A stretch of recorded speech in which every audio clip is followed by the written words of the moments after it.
Assalamualaikum warahmatullahi wabarakatuh. Salam sejahtera untuk kita semua. Kembali lagi bersama Badi Makassar Channel bersama saya HSP. Dan saya ucapkan selamat tahun baru kepada teman-teman semua.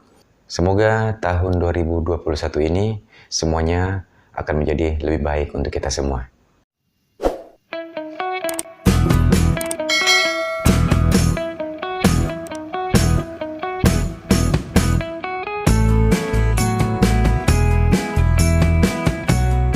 Nah, ini adalah episode ketiga atau yang terakhir dari tema Pusaka Malela. Jadi, pertama Badi, yang kedua Kris, dan hari ini adalah tombak. Dan kali ini akan saya tampilkan dua tombak simpanan. Yang satu segitiga, dan yang satunya segi empat. Nah, jadi kedua tombak ini berjenis poke atau tombak alara. Jadi ada dua versi. Jadi untuk yang segitiga disebut leko alara, untuk yang segi empat disebut batang alara. Dan sejauh ini yang paling banyak kita dapati atau hampir mungkin 80% kalau kita lihat tombak alara ya, batang alara itu pasti segitiga. Dan yang segi empat itu sangat jarang dan sangat langka. Nanti kita akan lihat seperti apa. Nah, untuk tombak itu sendiri bukan seperti Badi ya, yang mudah dibawa begitu saja. Jadi tombak itu sendiri memang dibuat untuk khusus berperang. Jadi kalau kita memiliki tombak, kita dapat pastikan itu memang adalah sisa-sisa peninggalan atau saksi sejarah dari peperangan zaman dahulu. Ya mungkin peperangan antar kerajaan ataupun peperangan melawan penjajah atau VOC. Nah, yang unik dan keren dari batang alara ini, konon legendanya memang batang alara ini disebut sebagai spesialis penembus baju perisai ya, yang biasa di sini disebut baju rantai-rantai. Jadi dia semacam perisai yang berbentuk rantai yang bersambung-sambung. Jadi memang itu efektif untuk parang, menangkis atau menahan serangan parang, sabetan ya. Dan untuk Badi juga mungkin agak susah terlalu bisa masuk karena lubang-lubang dari setiap rantainya itu kecil. Nah, untuk menembus itu bisa dengan tombak, yaitu batang alara, dan juga ada tinjarung. Dan kalau Badi yang lancip-lancip seperti itu, variannya adalah saking ya, sonri, salapo atau singkiri. Jadi yang memang bentuknya lancip dan kecil. Mengenai poke atau tombak batang alara atau leko alara ini, itu legendanya dia terinspirasi dari tumbuh-tumbuhan yang seperti ilalang begitu ya, yang di padang-padang rumput, yang memang kalau orang lewat situ dan pasti terkena dari tusukan daun dari tumbuhan tersebut. Nah, jadi karena itulah mungkin menjadikan inspirasi dalam hal menjadi senjata pusaka atau tombak. Dan bentuknya memang mirip dengan batang alara atau leko alara itu. Bentuk dari tumbuhan itu. Ya, kita lanjut saja untuk menyimak tampilan dari tombak tersebut. Oke. Kita mungkin sudah bisa untuk lanjut melihat dari kedua alara ini, tombak alara. Jadi, ini ada dua. Kita lihat dulu yang pertama. Ini sepertinya pakaiannya ya gagang, dan ini kondisi darurat. Waktu saya dapatkan memang sudah seperti ini.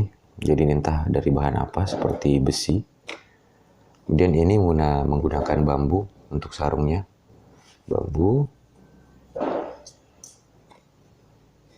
Ini adalah tombak yang kecil, runcing, dan bersisi tajam 3. Jadi matanya itu atau bagian tajam itu ada 3. Dengan posisi tidak sama sisi ya, jadi segitiga tidak sama sisi. Ini jenisnya malela yang abu-abu. Cuman ya sayang ini kayaknya sudah cukup lama. Belum saya bersihkan, mungkin sudah tahunan ya. Sekitar 4 atau 3 tahun belum saya bersihkan lagi. Nah, berbahan abu-abu, ada yang unik. Meskipun malela, beberapa kadang memang kita menemukan batang alara atau leko alara yang pada bagian pangkal itu dia bunga garam. Jadi tidak full semua malela, bagian pangkal ada bunga garamnya.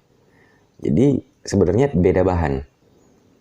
Entah bagaimana caranya sehingga ada bunga garam pada bagian pangkal, sedangkan ya, sampai ke ujung itu sudah bukan bunga garam.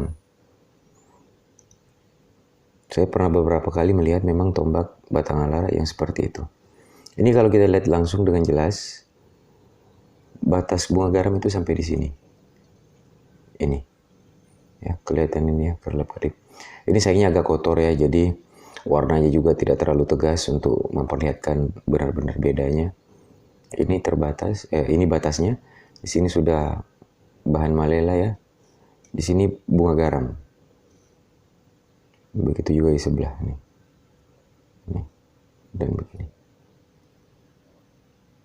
Nah, ini seharusnya di sini ada semacam kancing ya, yang berbentuk bulat kayak konde. Nah, harusnya ada kancingnya.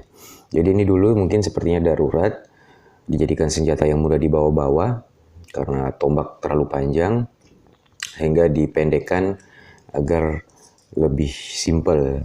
Jadi dibuat seperti ini saya yakin sudah lama ya, masih pra kemerdekaan bisa jadi, karena situasi masih kacau, jadi kemana-mana mungkin para kakek-kakek kita terdahulu sering membawa senjata. Dan kakek saya sendiri pun memiliki juga tombak yang segitiga seperti ini ya, alara. Tapi versinya lebih lebar dari ini. Mungkin segini, dengan model tidak sama sisi juga. Nah, itu lebih tegas lagi. Bunga garam sebegini ya, bunga garamnya sebatas ini, ke depan sudah hitam, malela. Dan itu memang terkenal dengan mosonya, karena itu adalah pusaka keluarga ya, warisan, dan sekarang masih dipegang oleh kakek saya. Dan kondisinya juga sudah dipendekkan, ya, masih menggunakan ini kili-kili ya, atau panduk ya, masih yang asli bawaan, tapi dipotong sampai sini, dan banongnya pun masih bawaan-bawaan juga. Nah itu, dan kakek saya waktu itu punya surat jalan untuk membawanya, kalau nggak salah diterbitkan tahun 50-an apa tahun 60-an itu, ada 2 surat jalan untuk membawa itu. Nah, jadi kita lihat kembali, ini sebetulnya kalau bersih lebih nampak lagi ini banyak surat-surat di sini, banyak surat-surat. Cuman sayangnya ini lama tidak saya perhatikan. Pada saat saya mau membuat konten ini baru saya lihat, waduh ternyata cukup parah keratannya. Oke, ini dia. Masih panjang ya, masih lengkap.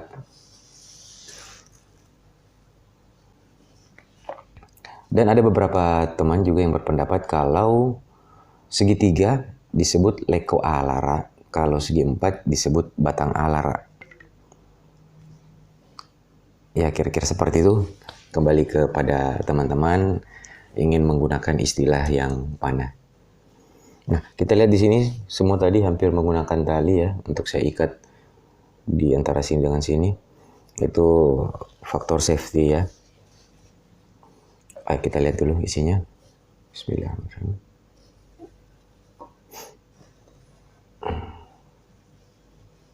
Jadi sama, ini untuk sarungnya bambu.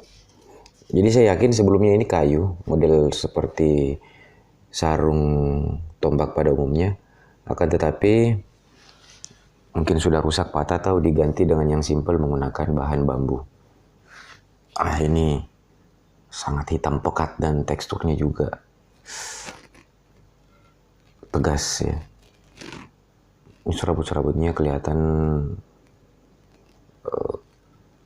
halus ya, tapi banyak.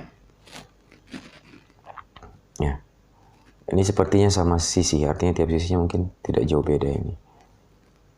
segi 4. Ini jujur sangat jarang ditemui yang segi 4 ya. Kalau kita berbicara tombak tua ya, sangat jarang ditemukan yang segi 4 seperti ini. Ya, kita lihat view jarak jauhnya. Oke. Nah, seperti judul saya katakan, memang batang alara itu, asal kita sebut batang alara itu sudah identik juga dengan ammoso ya. Walaupun kita tidak bilang dia malela, asal bilang batang alara, orang sudah langsung menanggapi, wah itu ammoso itu. Seperti itu. Dan juga konon legendanya batang alara ini seperti judul tadi ya, judul dari video ini atau thumbnailnya, spesialis penembus baju rantai. Nah, karena bentuknya yang slim ya, kemudian sangat runcing, jadi dia dapat menembus baju perisai ya, yang berbentuk rantai-rantai. Karena dari rantai-rantai itu ada celahnya, dan celah itu bisa dimasuki dengan tombak-tombak model seperti ini. Selain batang alara juga, ada juga tinjarung, atau dalam istilah bahasa Bugis juga, kalau istilah bahasa Makassar tinjarung, istilah dalam bahasa Bugis tajeru. Nah itu ada yang langsing juga, ada juga yang agak-agak lebar, tapi dua jenis tombak ini yang memang lebih banyak varian langsingnya dibanding misalnya tombak biring atau tombak yang memakai anting ya, anting, dan juga tombak jenis-jenis yang lainnya. Jadi batang alara dengan tinjarung yang cenderung paling ramping di antara semua jenis tombak atau poke. Sebenarnya saya terbiasa dengan istilah poke ya. Poke.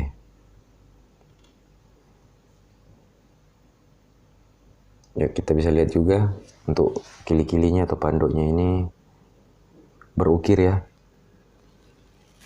Berukir pada bagian bawah sini, kemudian polos di sini, dan di atas ada ukiran.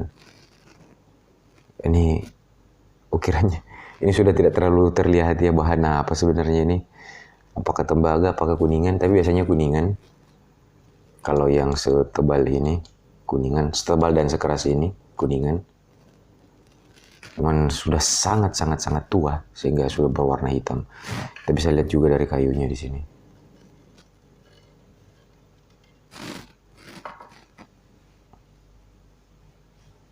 Ya, jadi saya punya tombak itu cuma 3. Karena memang selera saya untuk tombak suka yang slim seperti ini ya. Jadi ada satu lagi tombak tinjarung. Nanti saya coba perlihatkan ya di akhir video. Tombak ini sudah sangat tua. Masih zaman kerajaannya. Ya, ini dia poke tinjarung yang tadi saya sebut sempat ya, bahwa akan saya perlihatkan di akhir video. Jadi tombak saya hanya 3. Dulu sempat ada sampai 9 dengan berbagai macam jenis, dan kemudian saya kurangi karena saya memilih yang memang benar-benar sesuai selera ya, yaitu yang langsing seperti ini. Kita buka dulu talinya. Ini kayaknya sudah berapa tahun juga tidak saya lihat ini. Mungkin karatannya sudah parah. Ya tahunan ini. Sudah sangat lama. Ya, jadi saya ikat juga untuk safety. Nah, ini masih lengkap. Bahkan di sini sudah pecah. Ya, sudah pecah. Jadi melihat fisik yang batang alara segi 4 tadi, itu sudah tidak ada ininya. Dan dia pemilik sebelumnya ya, sebelum saya, sepertinya ini sudah pecah, akhirnya di sini sudah pecah, akhirnya dilepas, kemudian dipotong ini, kemudian panduknya dipasang kembali, baru besinya dipasang kembali. Karena dia, saya lihat tadi permukaannya sudah tidak beda dengan ini, ya, beda. Mungkin faktor sudah pecah, akhirnya diganti, bukan diganti ya, dipotong dan dipasang lebih ke bawah lagi. Nah ini masih lebih terlihat jelas bahannya. Lebih terlihat jelas bahan dan ukirannya. Semua masih orisinil bawaan. Kita lihat isinya. Wah, karat parah. Aduh. Berkarat parah teman-teman. Nah, ini kelihatan mungkin sedikit. Ada pamornya yang nampak. Ini. Ya.